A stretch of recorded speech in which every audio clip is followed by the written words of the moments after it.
Hello guys, ഞങ്ങൾ ഇന്നൊരു യാത്ര കഴിഞ്ഞ് വരുവാണ്. കൊച്ചിയിലാണ് ഇന്ന് നമ്മളുള്ളത്. അപ്പോൾ ഞങ്ങൾ ഉണ്ണിക്കുട്ടനും ഞാനും അയച്ചായനും അതുപോലെ തന്നെ ഞങ്ങളുടെ ഫ്രണ്ട്സും അവർക്കൊരു കുഞ്ഞുണ്ട്, അവനും ഉണ്ടായിരുന്നേ. അപ്പോൾ ഉണ്ണിക്കുട്ടനും ജോഷൂട്ടനും ഭയങ്കര കമ്പനിയാണ്. അവന് ഭയങ്കര ഹാപ്പിയാണ് ജോഷൂട്ടനുണ്ടെങ്കിൽ. അപ്പം ജോഷൂട്ടന് ഫ്ലാറ്റ് എത്താറായപ്പം അച്ഛൻ്റെ മടിയിലിരുന്ന് ഡ്രൈവ് ചെയ്യണമെന്ന് പറഞ്ഞു. അങ്ങനെ ഞങ്ങൾ ഫ്ലാറ്റിലെത്തി. ഇന്നത്തെ കുക്കിംഗ് ചായൻ്റെയും ജോഷൂട്ടൻ്റെ അച്ഛൻ്റെയും വകയാണ്.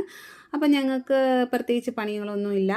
അപ്പോൾ അവർ തന്നെ ഫ്രൈഡ് റൈസ് ഉണ്ടാക്കാൻ വേണ്ടി വെജിറ്റബിൾസ് കട്ട് ചെയ്യുന്നുണ്ട്, ഒരാൾ ചിക്കൻ മാഗ്നേറ്റ് ചെയ്യാൻ വേണ്ടിയിട്ടുള്ള കാര്യങ്ങളെല്ലാം ചെയ്യുന്നുണ്ട്, മുട്ടയൊക്കെ എടുത്ത് വെക്കുന്നുണ്ട്. അപ്പം ഞങ്ങൾക്ക് പ്രത്യേകിച്ച് പണികളൊന്നും ഇല്ലാത്തതുകൊണ്ട് എക്സായി ഇരുന്നിട്ട് കുഞ്ഞുങ്ങളെ കളിപ്പിച്ചുകൊണ്ടിരിക്കുകയാണ്. അപ്പോൾ ഞാനിങ്ങനെ ഇരുന്നിട്ട് ഡ്രസ്സൊക്കെ ഇങ്ങനെ പാക്ക് ചെയ്ത് വെക്കാനുള്ള ഇതിലാണ്. അവരിത് ഏതാണ്ട് മുട്ടയൊക്കെ സെറ്റ് ചെയ്തു.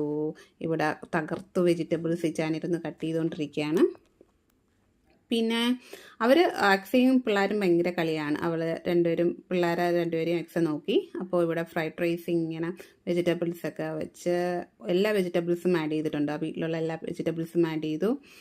അത് ചെയ്തതിന് ശേഷം റൈസൊക്കെ ഇട്ട് നമ്മൾ ഡിന്നർ കഴിക്കാനുള്ള പ്ലാനാണ്. പക്ഷേ എന്താകും അവസ്ഥയൊന്നും ഒരു പിടിയില്ല. രണ്ടുപേരും തകർത്ത് കുക്കിങ്ങിലാണ്. എന്തായാലും കുക്ക് ചെയ്ത് കഴിഞ്ഞാൽ ഒത്തിരി പാത്രങ്ങളും മറ്റു കാര്യങ്ങളും കഴുകാനുണ്ടാവും. പക്ഷേ അതൊന്നും കഴുകത്തില്ല, ജസ്റ്റ് കുക്ക് ചെയ്യും, അത്രേ ഉണ്ടായിരുന്നുള്ളൂ. അപ്പം റൈസ് ഇച്ചിരി കുറവായിരുന്നേ. ഞങ്ങൾ 4 പേരുണ്ടായിരുന്നു. റൈസ് കുറവാണ്. പിള്ളേർ അധികം കഴിക്കാറില്ല. എന്നാലും നമുക്ക് കുറച്ച് കൊടുക്കണമല്ലോ ഉണ്ടാക്കുന്നത്. അവർക്ക് രാത്രി പാലൊക്കെയാണ് കൊടുക്കുന്നത്, എന്നാലും ഇച്ചിരി കൂടെ കൊടുക്കാമെന്ന് വിചാരിച്ചു. അപ്പോൾ റൈസ് കുറവാണ്. എല്ലാ വെജിറ്റബിൾസും നമ്മൾ ഉള്ളത് കൊണ്ട് റൈസ് കുറവും വെജിറ്റബിൾസ് കൂടുതലും ആയിപ്പോയി. പക്ഷേ കുക്ക് ചെയ്യുന്ന സ്റ്റൈലും രീതിയൊക്കെ നല്ല രീതിക്കായിരുന്നു. അപ്പോൾ ഞാൻ ഭയങ്കര എക്സ്പെക്റ്റേഷനിലായിരുന്നു, എന്തായിരിക്കും, നല്ല ടേസ്റ്റ് ഉണ്ടാവുമോ എങ്ങനെയാണെന്ന് അറിയില്ലല്ലോ. അപ്പോൾ അവർ അത് വെച്ച് ഉണ്ടാക്കുന്നുണ്ടായിരുന്നു. അപ്പം കുഞ്ഞുങ്ങളുടെ ബഹളമൊക്കെ നമുക്ക് ഭയങ്കര ബഹളമായിരുന്നു. രണ്ടുപേരും കൂടെ ഓടിക്കളിക്കലും ഒക്കെ ബഹളമായിരുന്നു. അതിൻ്റെ കൂട്ടത്തിൽ ഇവർ കുക്കിങ്ങായിട്ട് നടന്നു. പക്ഷേ ഞങ്ങൾക്ക് രണ്ടുപേർക്കും അടുക്കളയിൽ കയറേണ്ടി വന്നിട്ടില്ല, ഇവർ തന്നെ കുക്കിംഗ് ചെയ്യാനാണ്. പക്ഷേ കുക്കിംഗ് ചെയ്ത രീതിയൊക്കെ കാണുമ്പോൾ നമുക്ക് തോന്നും ഭയങ്കര ജെനുവിനായിട്ടെന്നല്ല, ഭയങ്കര എക്സ്പേർട്ടായിട്ട് നമുക്ക് ഫീൽ ചെയ്യും. ആൾ നന്നായിട്ട് ഒരു എക്സ്പേർട്ട് കുക്കിനെ പോലെ ഇരുന്നിട്ട് ചെയ്യുന്നുണ്ട് കേട്ടോ. അപ്പോൾ ഇവർ തമ്മിൽ ഭയങ്കര അടിയും കളിയും ബഹളം, അവിടെ ഒരു മേളം തന്നെയായിരുന്നു.